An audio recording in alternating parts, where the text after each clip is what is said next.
Hello everyone and welcome to my channel. Today, all hail the old world. Warhammer Fantasy is dead. Long live Warhammer Fantasy. And for those of you who are able to get your pre-orders and such on time, sucks to be the rest of us. Yeah, because I wanted to save 60 bucks on a third-party seller. I'm not getting my stuff for a while. But anyway, here is my collection in its entirety that I painted towards the end of the 2010s or so. And this was before I found an airbrush, before I took a many-year break after Fantasy died and stopped painting, and I restarted again at the beginning of this channel. And so, yeah, this is my old Empire army. I had 2,000 points. I don't know what I have now. But let's go through all these images and things. So for quick introductions, first we have a Priest of Sigmar, Warrior Priest of Sigmar, and 40 Flagellants. Magnetized bases on a magnetized movement tray. We then have an Empire Wizard of Fire, which doesn't exist anymore, and we have a General on Cavalry, which has a shield and such, as well as behind him 8 Knights with lances and shields, with a champion and banner. I have a Wizard of Metal, 3 mortars, and a rocket battery. I have 10 spearmen, a little captain with a banner and a sword, as well as another captain with a banner and a runefang sword, but he has interchangeable weapons. And I have a unit of 10 skirmishers, which can now be run in 2 units of 5, as well as a captain with a bow. And then finally, a unit of 5 outriders on magnetic bases on a magnetic movement tray, all with, I don't even remember what these are called, repeater guns. Let's go with that. And now an in-depth focus, starting with the Warrior Priest of Sigmar. Now, he normally would not have a shield, but I've molded one out of green putty, like copied it, of a previous shield. I also painted the scrollwork on his back. I put Sigmar Pone's Corn Sucks from a while ago. The armor is based off this old armor I saw once in a catalog, or not catalog, but like a history book or something.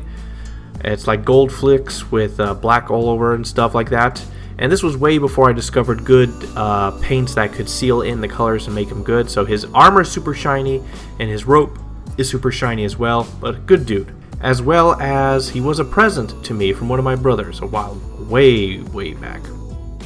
And we have in focus our 40-man unit of Flagellants, who look worse than they were when I painted them because I bought Games Workshop's varnish sealer and it ruined a lot of the models, but I was able to fix it somewhat early on.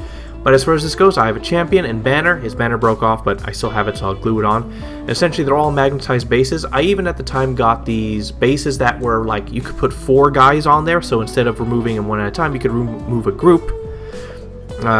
It's going to be a bit difficult now in the current setting and stuff, but I'll have to rebase them in a future date. These guys were my bread and butter. They were my core of my army. They went forward and killed everything.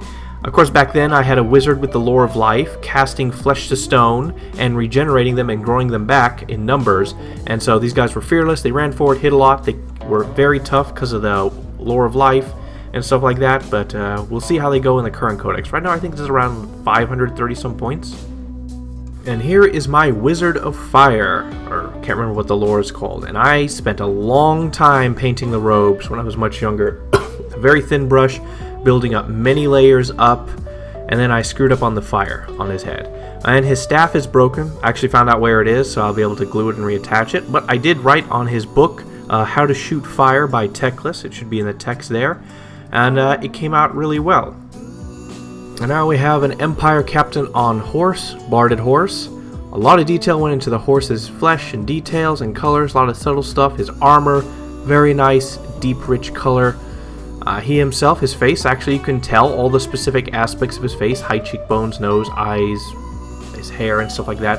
A lot of detail went into him, and just general my whole army, because at the time, money was very sparse, even though this game was much cheaper back then.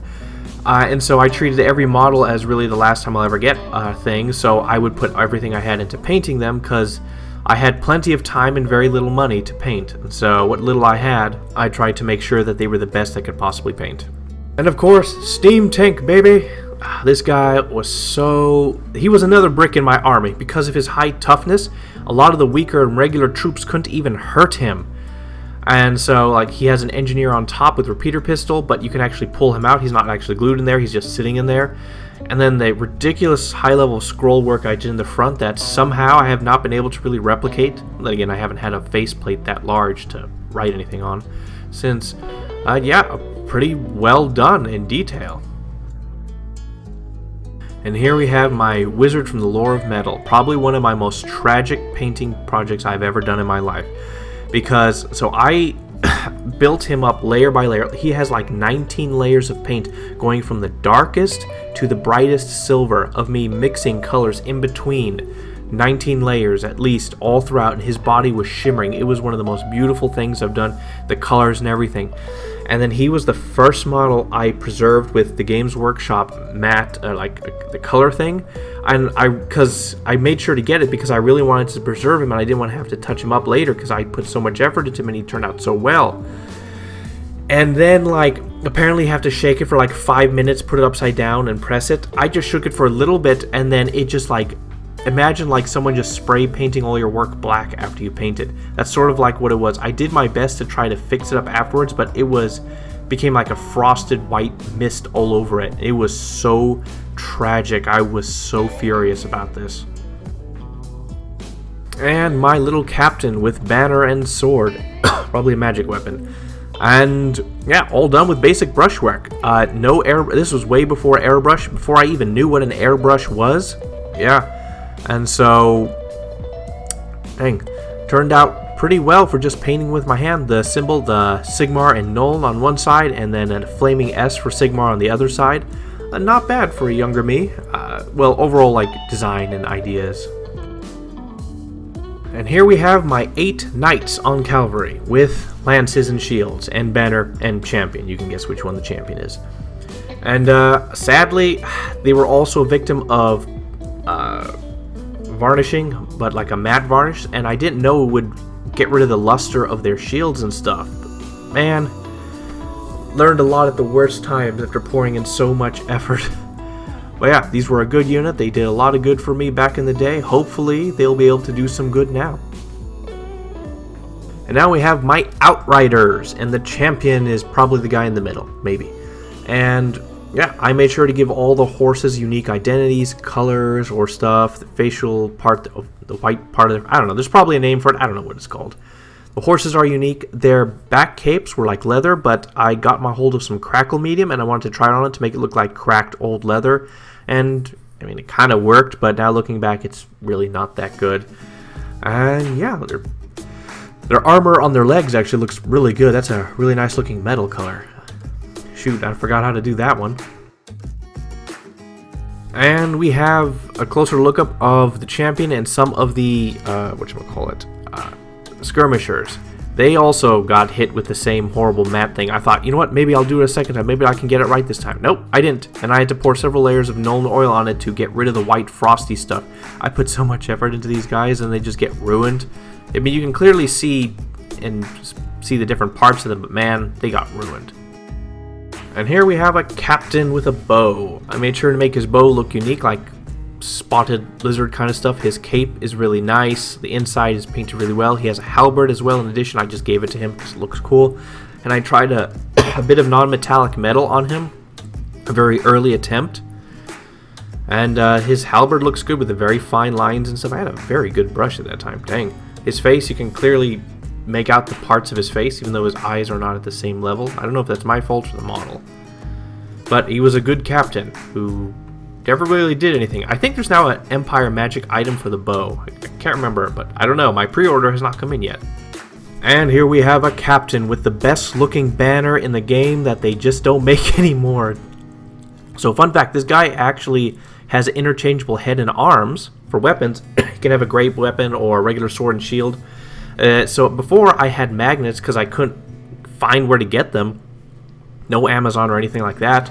I drilled pins into his arm and holes into his chest, and so I was able to just stick these things in. They fall out a lot though, so they're not the best, but they work. But he has that rune fang that looks really good looking back, like the shading and all that stuff. Dang. And then that standard, that is one of the best standards in the game. It looks incredible. I can see his face clearly, all the details. It looks great. Man, his boots look incredible. When I stopped painting, man, I lost so many skills with the brush. I'm slowly reclaiming them. Slowly. And here we have 10 spearmen. And for some reason, one guy has a halberd, but ignore that. There's nothing really to say. I just made these guys quick because they are the scrub infantry. However, I will point out that when I bought these guys, they cost $22.50. And here we have a bit more close-ups onto my artillery. 3 mortars and a not a hellblaster, but the rockets. And so I do have one little engineer in the back there, but he's missing an arm. And yeah, these guys were easy, simple, and cheap. Man, for $100 you could get like 4 unit kits back then. And now we have here one of the greatest tools ever to come out. So when the last edition of Warhammer Fantasy came out, I bought like a lot of the extra goodies that came out with it, and they released this and a few other tools that I'm going to get into. But this was one of the best ones.